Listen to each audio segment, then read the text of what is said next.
So I'm gonna show you how to change the pressure sensor in the machine. So you have to take the cover off. There are 8 screws on the cover. 1, 2, 3, 4. And on the other side there are like 4 screws in there as well. So you need a Torx T10 screw. This is Torx T10 screw. So unscrew all of the screws out.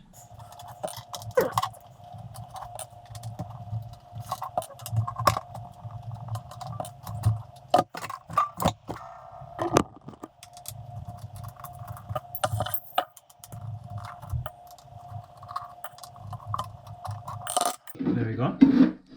So you can slide it out, just slide the cover back, then you can take it out. And then if you see from the upside, there are kind of like a lot of screws on here.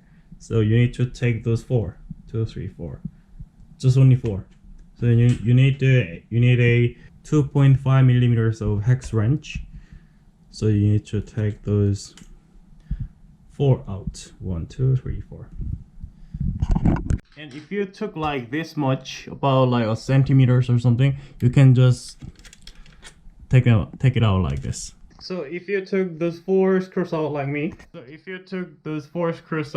need to take the sensor out from the connector. So pressure sensor is this one. So you need to take this one out. And when you take this out, you need to go really gentle. So you can put your finger on here and then pull a bit, and then go this side, and then put your like fingernail on here, and then pull a bit. So you need to go really gentle, otherwise you're gonna break the connector on here. So there you go. And then you need to take the bracket out. So this one here is the bracket, the square one. So you need to take it out. So like this, and then get the cable like this, make it straight, and just pull it out. There you go, that's it. And then from now on you can take the sensor out. If you see here, the circular one right here, this is the sensor. So take it out gently, but it's already broken one, so there you go. And then you can see the O-ring came out with the sensor, but sometimes the O-ring doesn't come out. If the O-ring didn't come out, you need to take the O-ring out. So if you use this one or something, you can just put this one in the hole like here, and then like just pull it out with like this tool or something. There you go. And then get a new sensor. But this is for testing, so it has number, but you may not have the like labeled one, so I need to put this one back. But before that, I need to use the O-ring. So you may got the new O-ring with the sensor, but I'll just reuse the O-ring that I used previously, and then put like this. And then I need to put it in the hole, in the circular hole. And there are quite a bunch of cables in the way, so you need to get all of them out of the way to access to the hole. So something like this. And then we need to consider the position of the connector. So the green one goes to the upside, so it should go like this. So the position will be really nice if it goes in like this way. So put it like this, and then try to access to the hole like this position. You need to keep the O-ring in the position. It should be centered on your pressure sensor, like this, always.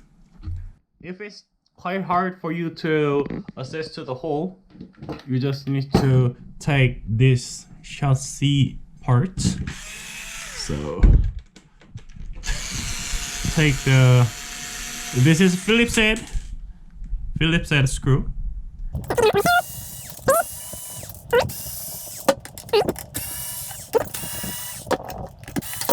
So put the sensor on the position.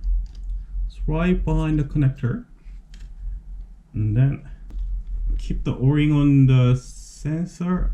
Put it into the hole. There you go. That's it, right? And then you need to put the bracket back in. So hold the cable like this, and then put the bracket. This protruded side should be downside, so it goes in like this, so the cable should go through to the hole, and then put it like this. There you go. And then you need to keep holding the bracket and put one screw back in to hold the bracket. So while you hold the bracket and put one screw and line the bracket up so that the screw can go into the thread on the bracket holes. So one screw is holding the bracket on there, and then the pressure sensor got in fine. And you need to just put all the screws back in. 1, 2, 3. That's it. There you go. And then put the connector on the board. So green side up, green side up. Put in like this. There you go. And then put this chassis back on.